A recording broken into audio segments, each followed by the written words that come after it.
Hello, my name is Jay and I'm talking about my film today, Australian Girlfriend, I Don't Want to Die. It is an art film that I made over the last 2 months of my life.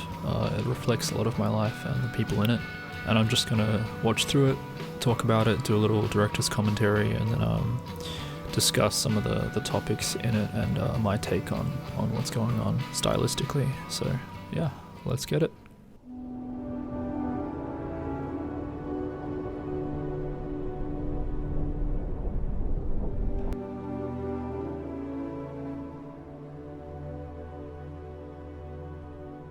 I need the kind of sleep that pulls you in and doesn't let go until you feel better.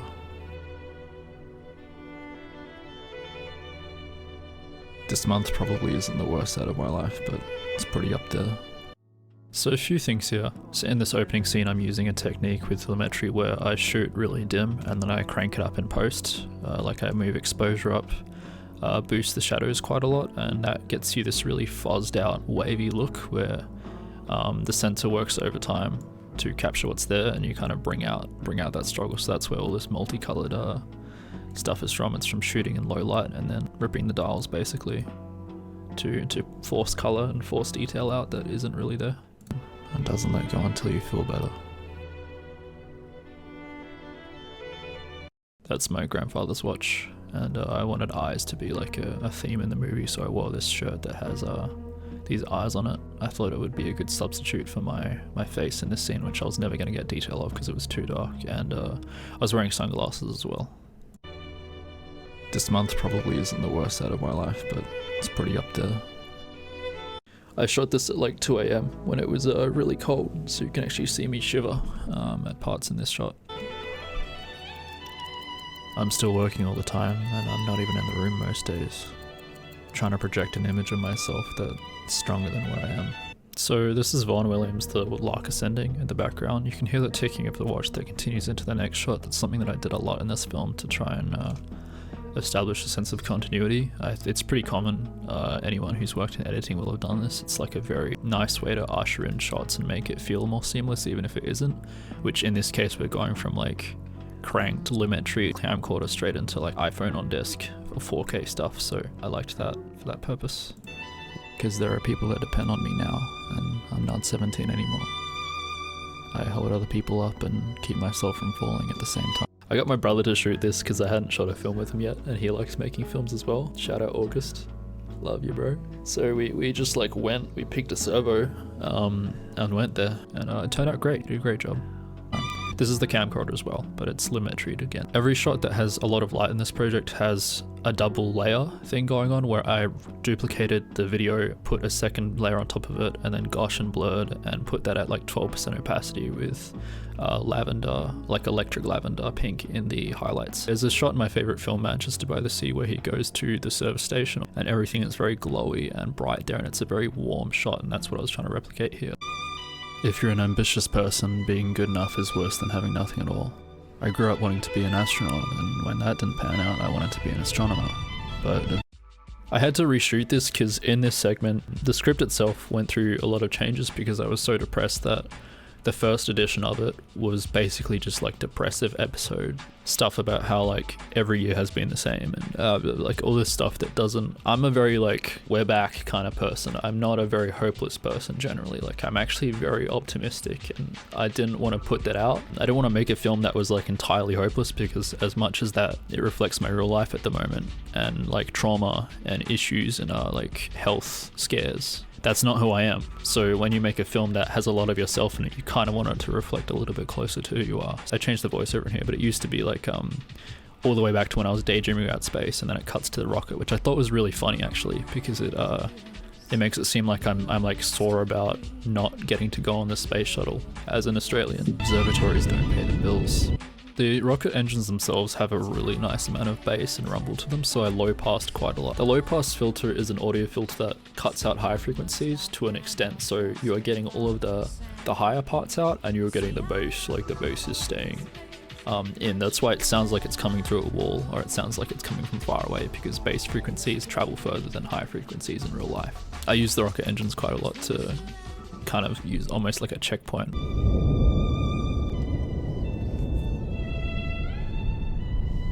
didn't know you could talk during a partial seizure. This was shot on a webcam, so 3 out of 4 shots on here, in this scene here, which is the pivotal scene in the film, are all webcam. Because something that I did a lot with this project was, it's kind of like a pickup project. There's not many predetermined, like distinctly shot scenes in here. It's all just stuff from my life in the past 2 months where I've just like whipped my phone out and just shot something on the spot that I think looks cool or that I could possibly use.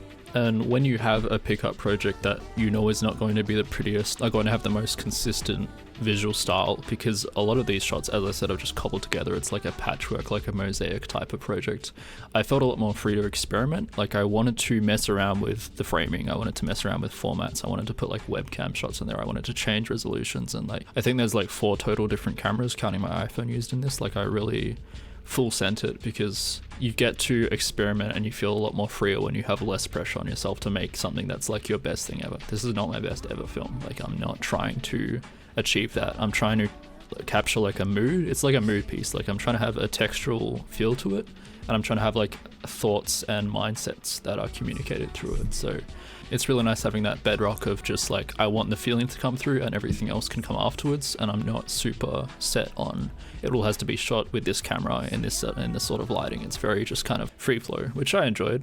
And I won't speak the words, but I remember the eyes. The panic in realizing someone close to you isn't there. This is just a shit ton of lumetri and then tweaking the highlights in the shot to be much brighter than the rest. So it's almost like contrast shifting, but it's not uniform across the whole shot. Premiere does not like to work with, it doesn't like to work in general, but it also just doesn't like to work with very dark shots. It took a good 20 minutes to get the look that I wanted out of my lumetri with the strong silhouette against the lighter backdrop. Even though they can speak, and if you ask them what's wrong, they'll say they're okay. This was creepy as fuck to edit late at night in real life. However, with this shot, I am sitting there with my phone and a tripod going, just hold still. Chill out. Hold on. I almost got it. Like that's what I'm fucking pointing my phone flashlight. I masked out the head to darken it and pull up all the blacks so there's no chance of any artifacting to form like a proper silhouette. Then I boosted the backdrop. There's also like a noir preset that overlays all of it, so that already dulls the shot quite heavily. The eyes themselves are masked out so that the whites of the eyes would come out. That's really what I wanted. As far as pivotal moments go, I do like enjoy this. I think it turned out well. The low rumbling of the spaceship engines was something that helped a lot, as well as the really high frequency of the violin, because then you get those extremes. You get the very deep rumble of the engine of the RS-25 boosters, and then you get the violin.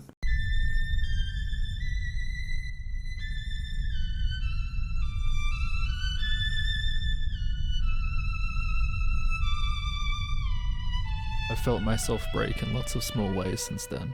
You ignore all of your own problems to help others, but you can only do that for so long. In the midst of despair and at the bottom of my mind, everything gives way to clarity. I wanted to call my mother and tell her I loved her. I wanted to reach out to you, to own up to how much it hurts. Until I'm standing over you and I'm 15 again, squeezing my grandfather's hand as he leaves. I actually quite liked this shot. It was a really quick pickup shot that I did on the night that I was actually finishing the film, so that's what I mean by like, I didn't have time, health, or energy to actually distinctly shoot for this film, which is why it's such a mishmash of like actual visual information. But I walked away into the paddock and then I turned back around and there was just this almost vignetted scene of like the ute lit up against the sheds and the caravan and the water tank, and that to me was very Australian, which is a little bit about what the film's about. But as it goes, this shot ended up being perfect and actually correct down to the frame of the length of the shot that I'd need for this post-pivotal moment talk, where it's almost like an unraveling, like a sudden admittance of guilt, kind of like hardening yourself up and then just getting clotheslined by something much bigger than yourself. You ignore all of your own problems to help others, but you can only do that for so long. In the midst of despair and at the bottom of my mind, everything gives way to clarity. I wanted to call my mother and tell her I loved her. I wanted to reach out to you, to own up to how much it hurts. Until I'm standing over you and I'm 15 again, squeezing my grandfather's hand as he leaves.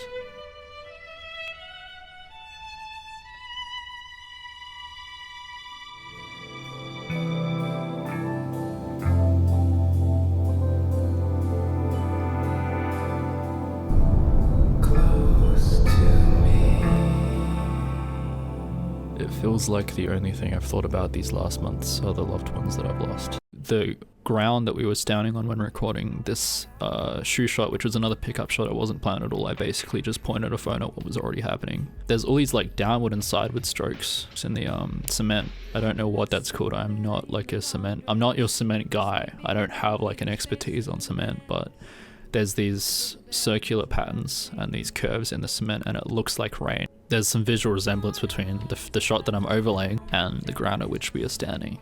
And because one of these shots is static, the one where I'm looking at my feet, it's not disorienting. Generally, if you have two shots that you're trying to overlay, only one of them can be a motion shot. It gives you double vision, it makes you sick. And I wonder where I get the strength to keep fighting, and I realize it's from them. We carry our favorite things about. Also the way that there's just so many leading lines going towards the center of the shot. You have the light over like the only her shoes, and then when we step forward, we're just like moving down the line. I just got lucky with overlaying the footage. The thing I've thought about these last months are the loved ones that I've lost.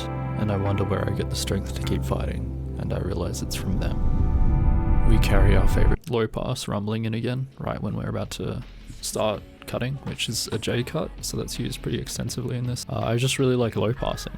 I think it's quite versatile and it's not jarring. It's a nice way to cue someone into something even while not disturbing the visuals. Like, I don't like visual transitions. I actually hard cut most of the time because I find that they're distracting and you kind of get caught up watching the visuals or expecting them to get prettier rather than hearing the voice or whatever else is going on in the rest of the film. So my philosophy is generally I will J-cut or I will do something with the audio to cue in the next shot and just film burn it, which is what this shot actually starts with. Things about the ones we love within us. You can see shockwaves from the supersonic propellant in the exhaust here, which I always thought was really cool. Just hope that one day I become the man my grandpa was to me.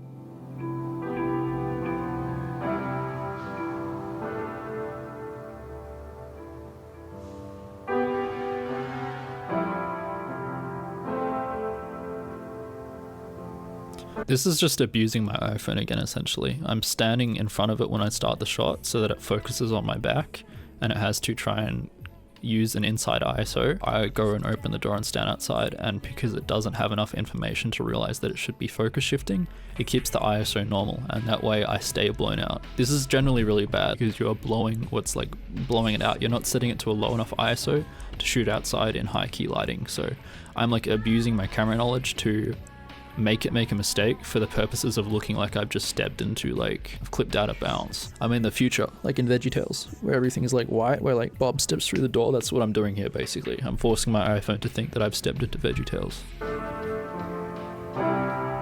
And you can see it sort of adjust here, like it's sort of figuring it out, but I close the door before it can get a full picture.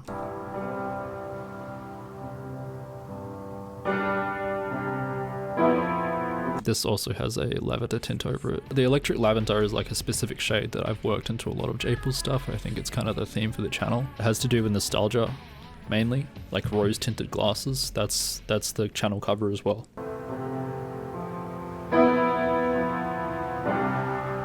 Final shot.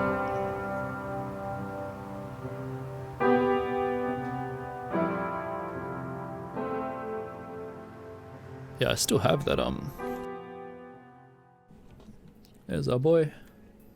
But yeah, that's my watch through, and that's my brief notes on Australian Girlfriend, and I'll talk a little bit about the themes and stuff, but that's my immediate watch through.